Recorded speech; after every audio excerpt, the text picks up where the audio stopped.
최순실이죠. 최순실이 24일에 법정에서 난동을 부려가지고 재판이 중단이 됐어요. 네, 그렇습니다.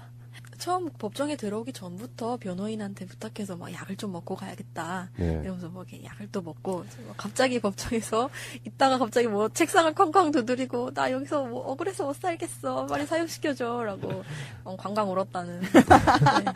네, 사형은 맞아요. 제가 봤을 때 형량은 사형 정도로 가야 되는 게 맞는데 실제로 때릴 수 있는 건 무기징역밖에 안 되기 때문에. 그렇죠. 네. 네, 그리고 그렇게 곱게 안 죽이죠 우리가. 그럼요. 네. 그랬더니 기사 반응을 보니까 좀 재밌더라고요. 나열해 놓은 게 있었어요. 최순실 날 사형시켜 줘라 이렇게 돼 있고 네. 바로 옆에 네티즌 뭐 유병 장수하기 이렇게 돼 있는 거예요. 너무 재밌더라고요.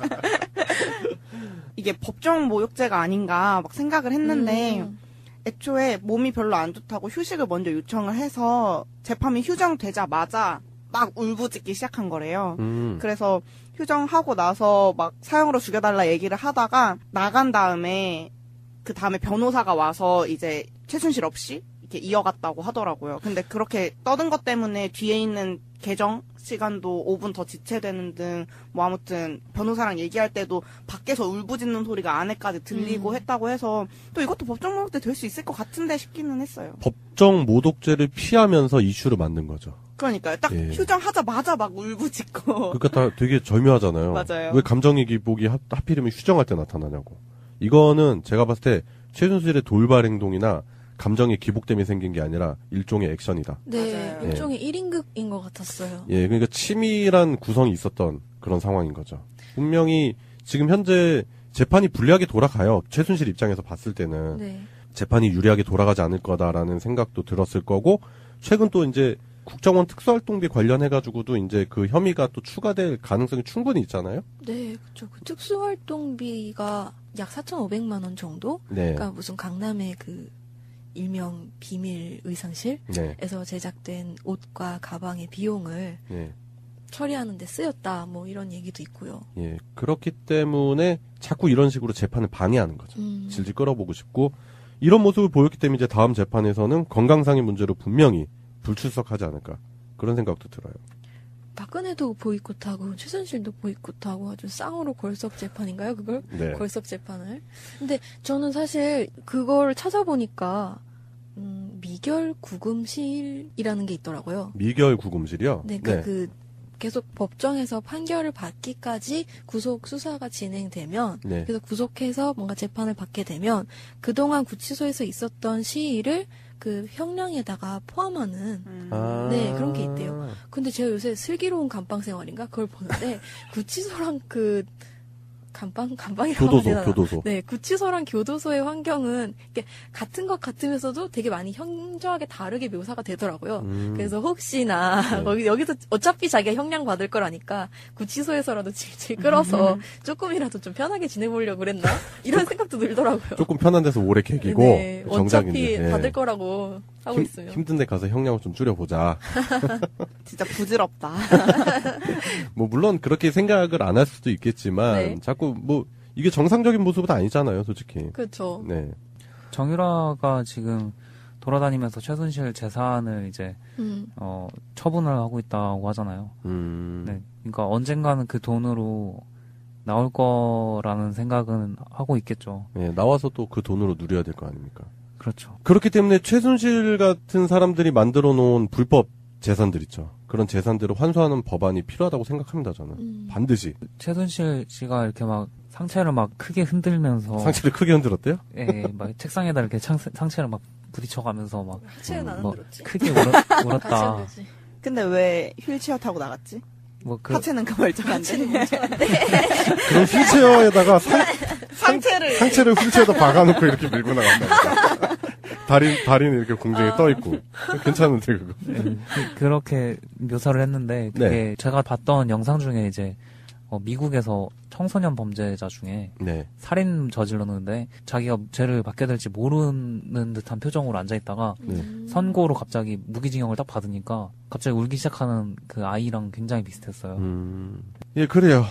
예, 박근혜 정부의 비선 실세, 더 나아가서 대한민국을 흔들어놨던 최순실 씨에 대한 재판이 진행이 되면서 최순실 씨가 자꾸 이렇게 돌발 행동. 네. 그 과거에 그것도 있었잖아요. 뭐 특검은 뭐 어쩌고저쩌고 하면서 막 소리 질러가지고 연병안에 들었었잖아요. 예, 우리 촛불 전국에서 한 1년 전쯤이네요, 딱 기억이 나는데. 우리 애들, 우리 손자까지 이렇게 하는 것은 이러다가 끌려갔잖아요. 예, 그러고 나서 바로 연병안에. 연병안의 삼창, 연병삼창. 오랜만에 들어보고 싶네요. 예, 진짜 연병하고 있네요. 분명하게 법리적으로 문제가 있다는 게 지금 밝혀진 상황이잖아요. 네. 근데 계속해서 이걸 정치적인 문제로 끌고 가서 네. 이게 계속 문제다. 나 지금 정치적으로 보복받고 있고 피해당하고 있다라고 프레임을 밖으로 끌고 가는 것 자체가 사실은 최순실한테 전 좀 불리하게 작용할 거라고 생각이 들어요. 네. 사실 박근혜 대통령 박근혜 뭐라고 한 거야 지금? 네. 박근혜가 이제 크게 실수할 뻔했어. 그러니까요. 이거는 송병구한테 우병우라고 하는 것보다 더 큰 실수야? 오늘 실수 많이 하네. 네. 박근혜한테 이제 변호인단이 사임을 하겠다고 했었잖아요. 그때 네. 당시에도 뭔가 구속영장을 다시 발부해서 구속을 연장하는 것 자체가 뭐 이거는 받아들일 수 없다라면서 또 한 번 법리적인 문제를 가지고 정치적으로도 바깥으로 빼버리려고 한 거잖아요. 네. 그러다 결국에는 국선 변호사 5명이 선임이 됐고 지금 이제 다 거의 검토가 완료가 됐다 이러고 되어 있는데 사실 돌아가는 전국을 보면은 그런 시도들 자체가 그렇게 유리하게 작용할 것 같진 않아요. 네, 이번 영국도 그냥 힘만 뺐지 않았나? 이런 생각도 들고요. 근데 저는 한편으로 또 연관지어서 생각해 볼 수 있는 게 최경환 얘기를 한번 해보고 싶어요. 그러니까 최경환이 그 자유한국당에서 자기가 재판에 불출석하겠다. 재판을 받을 수 없다. 도와달라. 뭐 이런 식으로 호소를 했고 그거에 화답하듯이 정우택이 특수활동비 관련돼서는 우리가 수사를 받을 거면 뭐 과거 노무현 정부, 김대중 정부도 같이 특검으로 수사를 하지 않으면 우리도 받을 수 없다. 이런 식으로 입장 표명을 한 거죠. 그러니까 최순실도 최근에 혐의가 추가될 게 결국엔 특수활동비 관련한 거잖아요.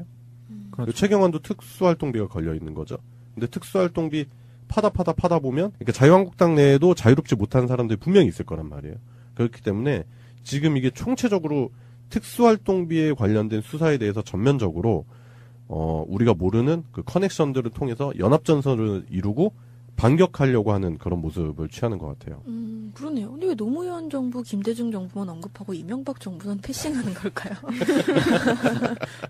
그리고 노무현 정부, 김대중 정부 때 관련된 거는 이미 다 그런 정황이 없고 다 사실 무근이다라는 게 이미 다 거의 다 소명이 돼 있습니다. 그런데 자꾸 이렇게 물타기를 하는 거죠, 이 사람들. 예, 그래요. 최순실이 단순히 그냥 자신의 감정의 기복에 의해서 법정에서 난동을 부렸을 거라는 생각은 전혀 안 합니다.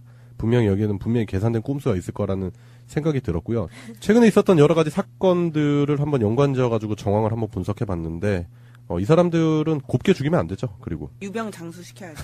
예, 교도소에서 그러니까 형량을 계속 추가시켜가지고 진짜 이런 사람들은 사회적으로부터 격리시켜야 될 것 같고 예, 관련해서 뭐 최경환이 뭐 재판에 불출석한다고 하는데 제가 봤을 땐 조만간 심판의 날이 머지 않았을 것 같다. 그런 생각이 듭니다. 싸가지 없는 사람 얘기해보겠습니다. 그 예전에 배우 윤문식 씨 아시죠? 네. 이런 싸가지 없는. 예, 누군지 아시죠? 이 이름을 이 단어와 함께 보게 될 줄은 정말 사실 생각을 잘 못했는데 네. 안철수 대표가 이제 원외 지역위원장한테 싸가지 없다라는 말을 2번 되풀이해서 막말을 예. 한 것으로 알려졌죠. 국민의당 김기옥 원외 지역위원회 회장에게 네. 싸가지가 없다라고 했대요. 23일 날 국민의당 원외위원장과의 간담회에서 그런 얘기를 하고 있었대요. 바른정당과의 통합을 두고 안철수 대표랑 김기옥 협회장이랑 썰전을 벌인 건데 네. 당연히 김기옥 협회장이 약간 안 입곱게 본 거죠. 네. 통합하지 말자라는 식으로 얘기를 하다가 이게 막 설전이 길어지고 좀 격해지니까 나중에 끝나고 나서 안철수 대표한테 가서 죄송하다라고 얘기를 했더니 안철수 대표가 삿대질하면서 왜 싸가지 없게 말하는데 라고 아니야. 2번을 왜 싸가지 없게 말하는데 그렇게 얘기했겠죠? 예, 그러니까 제가 안철수라는 사람이 처음 정치를 한다고 이렇게 깝죽될 때 있었잖아요. 2010년도? 11년도? 그때부터 사람들에게 얘기했었던 게 뭐냐면 사업가 출신은 정치하면 안 된다. 특히 대한민국에서 사업했던 사람은 절대 정치하면 안 된다라고 왜 말씀을 드렸냐면 사람들한테 사업을 하면서 거의 제왕적인 권위와 지위를 누리게 됩니다. 대한민국은. 보통 그렇잖아요. 그럼요. 네. 그리고 안철수 같은 사람은 뭐 인생에 있어서 실패라는 거를 크게 겪어본 사람이 아니에요. 그렇기 때문에 누군가와 토론을 한다든지 누군가의 그 고언이나 이런 거를 뭐 귀담아 듣는다든지 그런 자세가 안 돼 있을 거다라는 생각을 했었어요. 보통 지시를 하는 입장이었겠죠. 그렇죠. 지시를 하고 보고를 받는 입장이기 때문에 지금도 자기가 당대표잖아요. 그 당대표라는 지위 자체를 제왕적 당대표로 생각을 하는 거죠. 그러니까 이런 사람들이 만약에 대통령이 됐어 봐요. 어떤 비극이 초래됐을지. 그러네요. 생각만 해도 끔찍합니다. 박근혜 투야. 볼 것도 없어. 그렇잖아요? 맞아요. 그리고 안철수 대표가 나중에 얘기한 걸 들어보면은 사적인 대화였다라면서 뭐 얘기를 하는데 김기옥 회장이 어느 정도 예의를 벗어난 행동을 했다 이런 식으로 얘기를 하는데 아까 정민님이 말씀하신 것처럼 자기는 대표니까 그 밑에 사람들이 자신한테 이러한 자기 의견이나 이런 거를 보고를 해야 되는 그렇게 받아들여야 된다고 생각을 하는 것 같아요. 그러니까 뭔가 이렇게 고성이 오가거나 뭔가 말을 했을 때, 왜 나한테 예의를 갖추지 않고 그렇죠. 얘기를 하지? 라고 생각을 하는 거죠. 그런 게 애초에 싫은 거 그런 부분이 아니라 그런 게 용납할 수 없는 거죠. 예, 그런 거 겪어보지 않은 사람이에요. 그렇잖아요. 지금 아노미에 좀 빠져있는 것 같아요. 왜냐면, 사실 이제 본인이 대표면, 그래도 네. 이런 말을 자기가 들었을 때는, 아무리 사적인 자리라고 하더라도 말을 좀 조심했을 것 같거든요. 어느 정도 정신이 남아있으면. 근데 이게 좀 막 얻어맞고, 얻어터지고 그러니까, 자기도 네. 이렇게 정신이 없었나봐요. 그죠? 특히 이런 사람들이 되게 위험한 게 뭐냐면, 자료를 제가 하나 봤었는데, 네. 대선이 끝나고 나서 안철수가 대선에 대한 분석을 하더라고요. 20, 30, 40대 해가지고 전 연령층이 있어서 고르게 자기가 지지를 얻었기 때문에 자기가 다음 대선에서 반드시 이길 수 있을 거라는. 그러니까 자기는 나름대로 성공을 했다고 이런 식으로 그러니까 이 뭐라고 해야 될지 모르겠어요. 자기 안에 틀에 너무 갇혀 있는 사람이죠. 그러네요. 예, 공감이 전혀 안 되는 거예요. 지금 국민의당 5% 지지율은 이건 당대표가 지금 진짜 분골 쇄신해서라도 어떻게든 끌어나가서 지지율을 10%대 이상으로 올려야 되는 그 국민의당 당원들이라든지 그런 사람들의 기대에 보답을 해야 되는데 지금 전혀 그런 노력 안 하고 지가 마치 대통령인 양 뭐 세계 돌아다니면서 대통령 놀이하고 앉았잖아요, 지금. 그리고 국민의당 통합 문제에 대해서 다른 당원들이 반대한다면 다른 당원들이 만약에 반대한다면 그걸 설득을 해야 되는데 그거를 이제 반대하는 사람에게 그런 식으로 모욕을 하고 싸가지 없다라는 말을 하면 안 되죠. 그쵸. 예, 원희 위원장한테.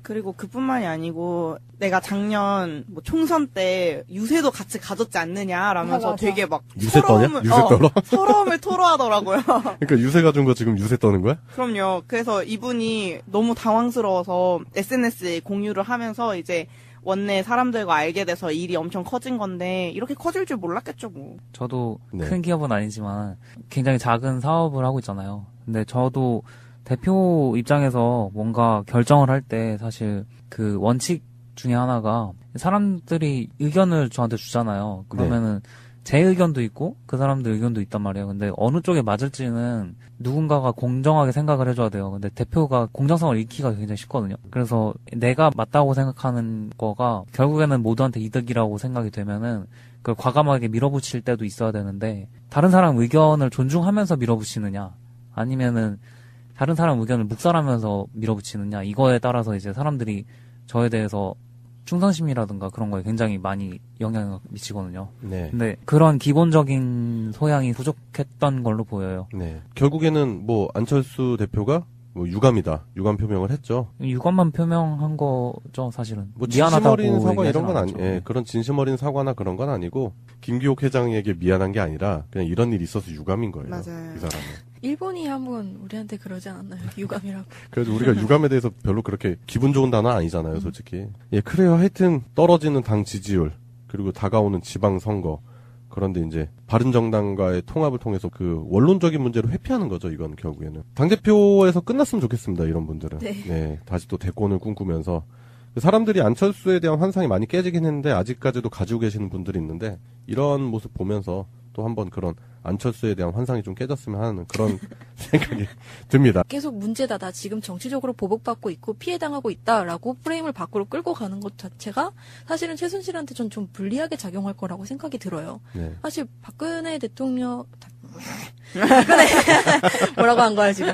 박근혜가 이제 크게 실수할 뻔했어. 그러니까요. 이거는 송병구한테 우병우라고 하는 것보다 더 큰 실수야. 오늘 실수 많이 하네. 네. 박근혜한테 이제 변호인단이 사임을 하겠다고 했었잖아요. 그때 네. 당시에도 뭔가 구속영장을 다시 발부해서 구속을 연장하는 것 자체가 뭐 이거는 받아들일 수 없다라면서 또 한 번 법리적인 문제를 가지고 정치적으로 또 바깥으로 빼버리려고 한 거잖아요. 네. 그러다 결국에는 국선 변호사 5명이 선임이 됐고 지금 이제 다 거의 검토가 완료가 됐다 이러고 되어 있는데 사실 돌아가는 전국을 보면은 그런 시도들 자체가 그렇게 유리하게 작용할 것 같진 않아요. 네, 이번 영국도 그냥 힘만 뺐지 않았나? 이런 생각도 들고요. 근데 저는 한편으로 또 연관지어서 생각해 볼 수 있는 게 최경환 얘기를 한번 해보고 싶어요. 그러니까 최경환이 그 자유한국당에서 자기가 재판에 불출석하겠다. 재판을 받을 수 없다. 도와달라. 뭐 이런 식으로 호소를 했고, 그거에 화답하듯이 정우택이, 특수활동비 관련돼서는, 우리가 수사를 받을 거면, 뭐, 과거 노무현 정부, 김대중 정부도 같이 특검으로. 판결을 받기까지 구속 수사가 진행되면, 네. 그래서 구속해서 뭔가 재판을 받게 되면, 그동안 구치소에서 있었던 시위를 그 형량에다가 포함하는, 네, 그런 게 있대요. 근데 제가 요새 슬기로운 감방 생활인가? 그걸 보는데, 구치소랑 감방이라고 하면 교도소. 네, 구치소랑 교도소의 환경은 이게 같은 것 같으면서도 되게 많이 현저하게 다르게 묘사가 되더라고요. 그래서 혹시나 여기서 어차피 자기가 형량 받을 거라니까 구치소에서라도 질질 끌어서 조금이라도 좀 편하게 지내보려고 그랬나? 이런 생각도 들더라고요. 조금 편한 데서 오래 개기고. 네, 정작인데. 어차피 받을 거라고 하고 있어요. 힘든 데 가서 형량을 좀 줄여보자. 진짜 부질없다. 뭐 물론 그렇게 생각을 안 할 수도 있겠지만 네. 자꾸 뭐 이게 정상적인 모습은 아니잖아요, 솔직히. 그렇죠. 네. 정유라가 지금 돌아다니면서 최순실 재산을 이제 처분을 하고 있다고 하잖아요. 네. 그러니까 언젠가는 그 돈으로 나올 거라는 생각은 하고 있겠죠. 네, 나와서 또 그 돈으로 누려야 될 거 아닙니까? 그렇죠. 그렇기 때문에 최순실 같은 사람들이 만들어 놓은 불법 재산들 있죠. 그런 재산들을 환수하는 법안이 필요하다고 생각합니다, 저는. 반드시. 최순실 씨가 이렇게 막 상체를 막 크게 흔들면서 상체를 크게 흔들었대요? 예, 막 책상에다 이렇게 최순실이죠. 최순실이 24일에 법정에서 난동을 부려가지고 재판이 중단이 됐어요. 네, 그렇습니다. 처음 법정에 들어오기 전부터 변호인한테 부탁해서 막 약을 좀 먹고 가야겠다. 네. 이러면서 뭐 이렇게 약을 또 먹고 갑자기 법정에서 있다가 갑자기 뭐 책상을 쾅쾅 두드리고 나 여기서 뭐 억울해서 못 살겠어. 빨리 사형시켜줘라고 광광 울었다는. 네. 네, 사형은 맞아요. 제가 봤을 때 형량은 사형 정도로 가야 되는 게 맞는데. 실제로 때릴 수 있는 건 무기징역밖에 안 되기 때문에. 그렇죠. 네. 네, 그리고 그렇게 곱게 안 죽이죠, 우리가. 그럼요. 네. 그랬더니 기사 반응을 보니까 좀 재밌더라고요. 나열해 놓은 게 있었어요. 최순실 날 사형시켜 줘라 이렇게 돼 있고 네. 바로 옆에 네티즌 뭐 유병 장수하기 이렇게 돼 있는 거예요. 너무 재밌더라고요. 이게 법정 모욕죄가 아닌가 막 생각을 했는데 애초에 몸이 별로 안 좋다고 휴식을 먼저 요청을 해서 재판이 휴정되자마자 막 울부짖기 시작한 거래요. 그래서 휴정하고 나서 막 사형으로 죽여달라 얘기를 하다가 나간 다음에 그 다음에 변호사가 와서 이제 최순실 없이 이렇게 이어갔다고 하더라고요. 근데 그렇게 떠든 것 때문에 뒤에 있는 개정 시간도 5분 더 지체되는 등 뭐 아무튼 변호사랑 얘기할 때도 밖에서 울부짖는 소리가 안에까지 들리고 했다고 해서 또 이것도 법정 모욕죄 될 수 있을 것 같은. 상체를 막 부딪혀가면서 막 하체는 안 뭐 흔들었지. 크게 울었다. 하체는 근데 왜 휠체어 타고 나갔지? 뭐 하체는 그 멀쩡한데. 그럼 휠체어에다가 상체를 휠체어에다 박아놓고 이렇게 밀고 나간다니까. 다리는 이렇게 공중에 떠 있고. 괜찮은데, 그거. 네, 그렇게 묘사를 했는데 그게 네. 제가 봤던 영상 중에 이제 미국에서 청소년 범죄자 중에 네. 살인 저질렀는데 자기가 죄를 받게 될지 모르는 듯한 표정으로 앉아있다가 선고로 갑자기 무기징역을 딱 받으니까 갑자기 울기 시작하는 그 아이랑 굉장히 비슷했어요. 예, 그래요. 예, 박근혜 정부의 비선 실세, 더 나아가서 대한민국을 흔들어놨던 최순실 씨에 대한 재판이 진행이 되면서 최순실 씨가 자꾸 이렇게 돌발 행동. 네. 그 과거에 그것도 있었잖아요. 뭐 특검은 뭐 어쩌고저쩌고 하면서 막 소리 질러가지고 연병 안에 들었었잖아요. 예, 우리 촛불 전국에서 한 1년 전쯤이네요, 딱 기억이 나는데. 우리 애들, 우리 손자까지 이렇게 하는 것은 이러다가 끌려갔잖아요. 예, 그러고 나서 바로 연병 안에. 연병 안에 삼창, 연병 삼창. 오랜만에 들어보고 싶네요. 예, 진짜 연병하고 있네요. 분명하게 법리적으로 문제가 있다는 게 지금 밝혀진 상황이잖아요. 네. 근데 계속해서 이걸 정치적인 문제를 끌고 가서 네. 이게 근데 싶기는 했어요. 법정 모독죄를 피하면서 이슈를 만든 거죠. 그러니까요. 딱 예. 휴정하자마자 막 울부짖고. 그러니까 다 되게 절묘하잖아요. 맞아요. 왜 감정의 기복이 하필이면 휴정할 때 나타나냐고. 이거는 제가 봤을 때 최순실의 돌발 행동이나 감정의 기복 때문에 생긴 게 아니라 일종의 액션이다. 네, 맞아요. 일종의 1인극인 것 같았어요. 예, 그러니까 치밀한 구성이 있었던 그런 상황인 거죠. 분명히 지금 현재 재판이 불리하게 돌아가요. 최순실 입장에서 봤을 때는 네. 재판이 유리하게 돌아가지 않을 거다라는 생각도 들었을 거고, 최근 또 이제 국정원 특수활동비 관련해가지고도 이제 그 혐의가 또 추가될 가능성이 충분히 있잖아요. 네, 그렇죠. 그 특수활동비가 약 4,500만 원 정도? 네. 그러니까 무슨 강남의 그 일명 비밀 의상실에서 네. 제작된 옷과 가방의 비용을 네. 처리하는 데 쓰였다. 뭐 이런 얘기도 있고요. 예. 그렇기 때문에 자꾸 이런 식으로 재판을 방해하는 거죠. 질질 끌어보고 싶고, 이런 모습을 보였기 때문에 이제 다음 재판에서는 건강상의 문제로 분명히 불출석하지 않을까. 그런 생각도 들어요. 박근혜도 보이콧하고 최순실도 보이콧하고 아주 쌍으로 걸석 재판인가요? 그걸? 네. 걸석 재판을. 근데 저는 사실 그걸 찾아보니까 미결 구금실이라는 게 있더라고요. 미결 구금실이요? 네, 그러니까 그 계속 법정에서